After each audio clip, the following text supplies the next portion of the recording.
It has been said that if there is ever to be such a thing as a true universal language, it will most likely be expressed in the realms of mathematics, geometry, energy patterns, and frequency.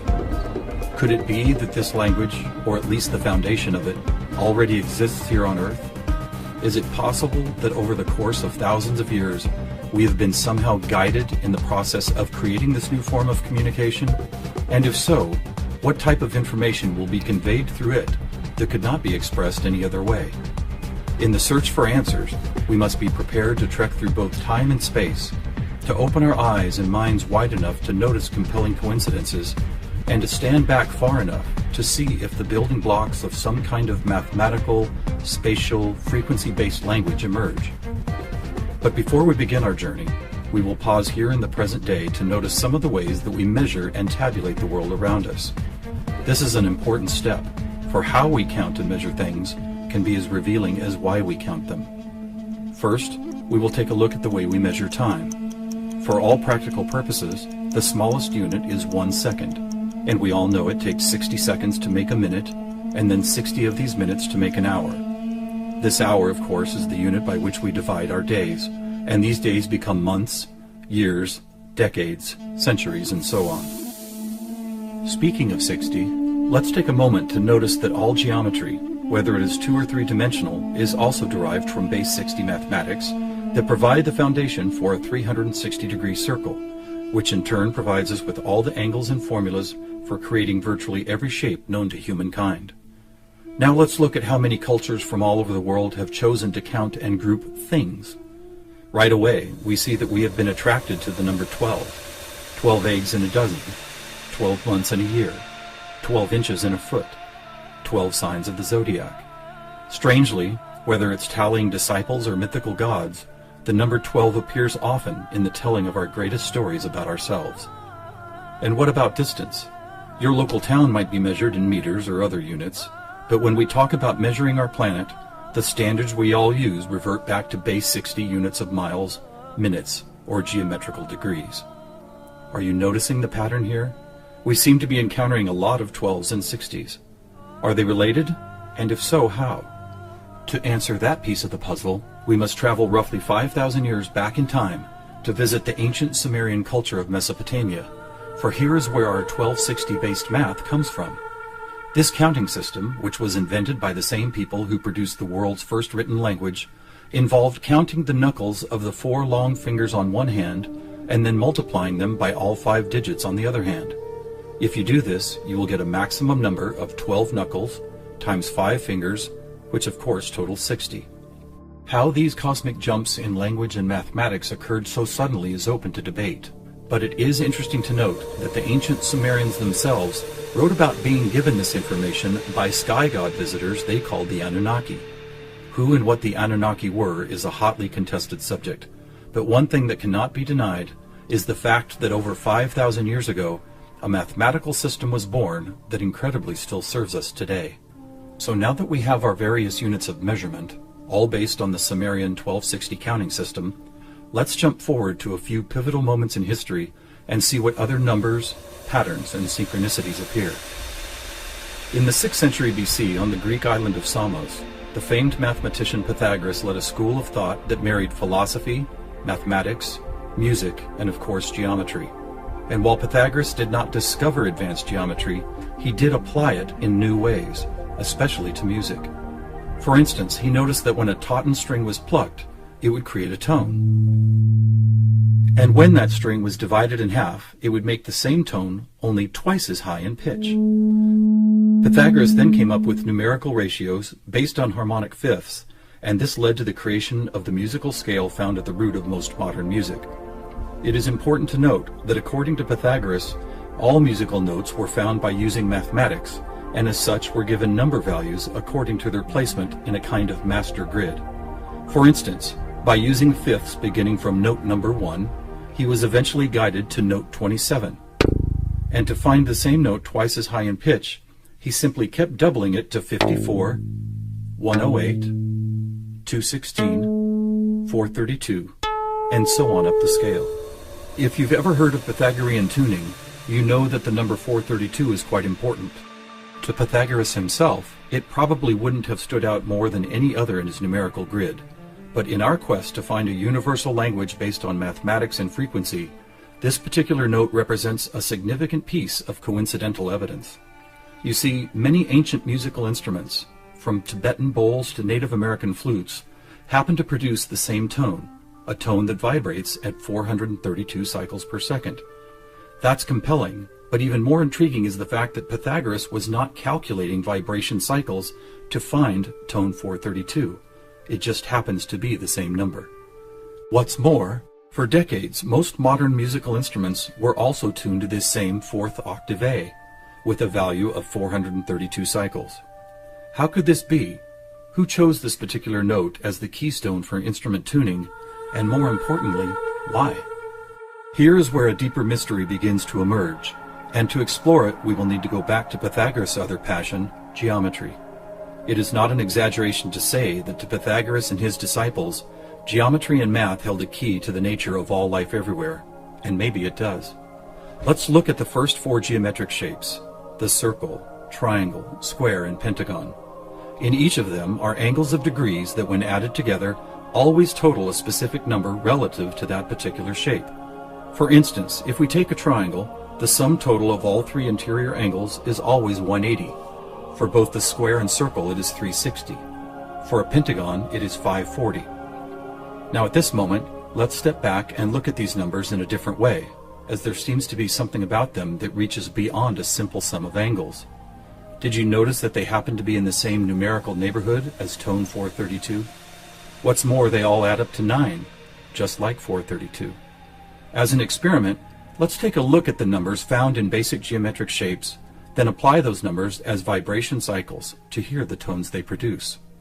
First, let's listen to what the 180 total degrees contained in a triangle sound like.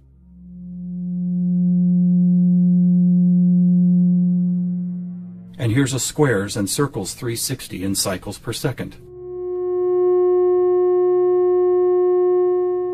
A perfect octave up from the triangle. What about the pentagon at 540? That sounds like a harmonic fifth of the other two. That's interesting. What are these tones? They are F sharp and its perfect harmonic fifth of C sharp. Let's keep going. What does a hexagon 720 sound like? Another F sharp. Here's a seven-sided septagon, which totals 900. This is an A sharp, which happens to be the note required to complete an F sharp major chord in perfect three-part harmony.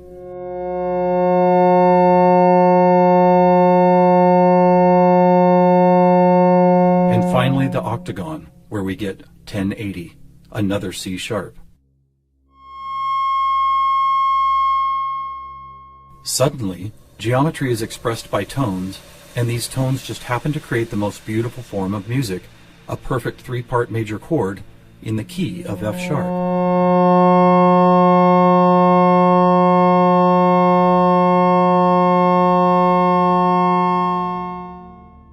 Is this something we've been missing for years? Is it important?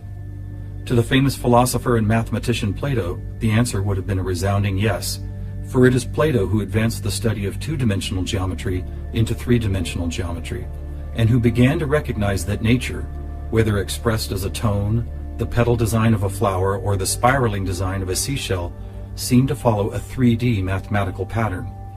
In fact, it became an obsession of Plato to try and find the simplest three-dimensional geometric shapes, and his quest ultimately revealed what we now call the Platonic solids.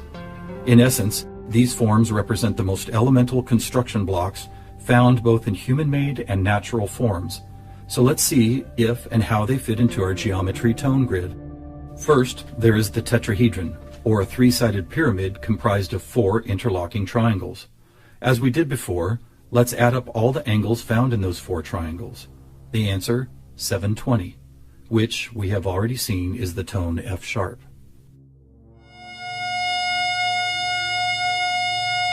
Next we have the cube, whose six 360-degree squares totals 2160.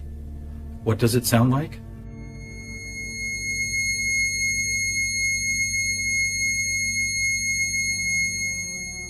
2160 is a high C sharp, and as you will see later, a very interesting number for other reasons as well.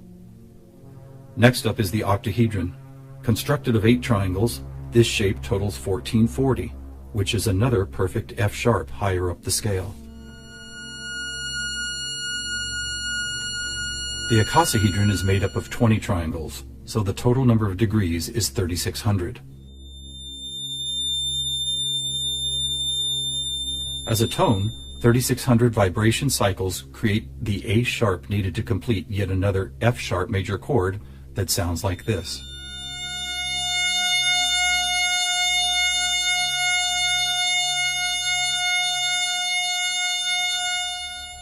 At this point, we have seen how 2- and 3-dimensional geometry can be expressed by the notes found in an F sharp major chord.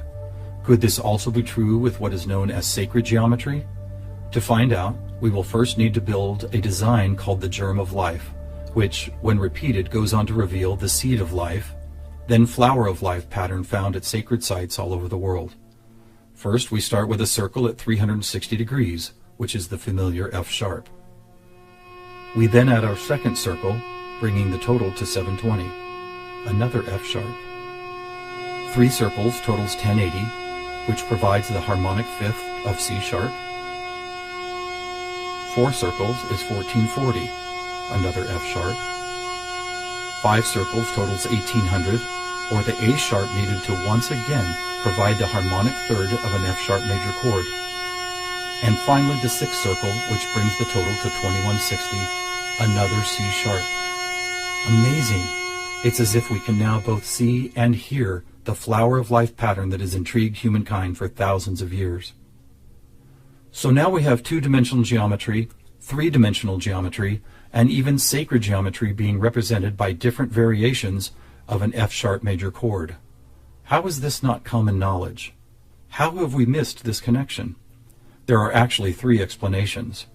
1, for reasons ranging from the mundane to the conspiratorial, musical instruments are no longer tuned to an A vibrating at 432 cycles per second, but rather 440. 2, modern tuning calls for equal temperament, which no longer adheres to Pythagoras' whole number simplicity. And 3, the tuning method required to reveal geometric shapes is based on a mathematical grid rather than mathematical ratios. This grid, if it had a name, would probably be called something like factor 9, because the number 9 is found not only in the sum of every note on the grid, but also as the number required to move up or down the scale. For instance, if we started at note A at 216 cycles, all we would have to do is add or subtract the number 9 to reveal all the other tones in that octave. And it is here, on this incredible factor 9 grid, that we find not just some of our geometric numbers, but all of them. Conversely, modern A440 tuning reveals not one correlation to geometric numbers.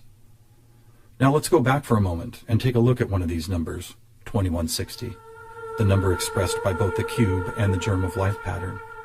You may have already noticed that without the 0, it is exactly half of our magic 432. That's worth noting, but what is even more intriguing is the way this number keeps showing up in other large-scale measurements. To discover one of these measurements, we will need to jump forward from Plato's time to when the Mayan civilization was flourishing.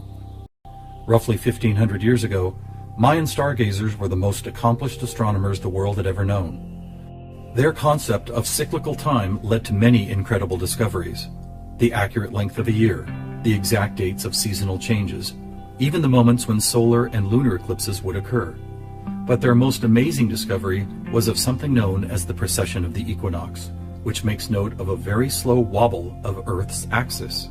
Somehow aware of the fact that this wobble takes 25,920 years to complete, the Mayans called this cycle one great year, with each of its 12 great months requiring 2160 Earth years to complete. And what about this? Did you know that the diameter of our moon, when measured in miles, also happens to total, you guessed it, 2160? Lastly, watch what happens when we apply simple division to this highly synchronous number. 2160 divided by 2 is 1080, the angle sum of the octagon. By 3, 720, the total of the hexagon. By 4, 540, the pentagon. By 5, Are you ready? It's the ketone of 432. And by 6, 360, the number of both the square and circle. All F sharps and C sharps, with our 432A thrown into the mix, as if it were some kind of clue to solving a cosmic riddle. Maybe we should look at this number even more closely.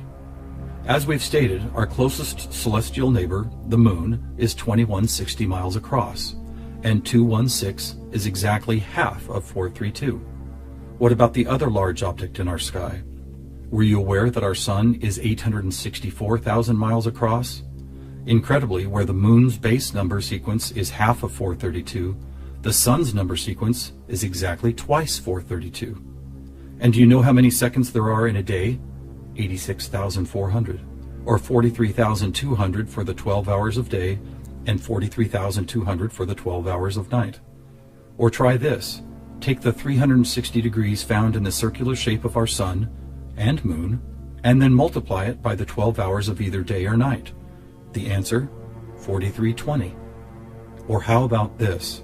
What is the only whole number that, when squared, comes to within 0.01% accuracy to measuring the speed of light?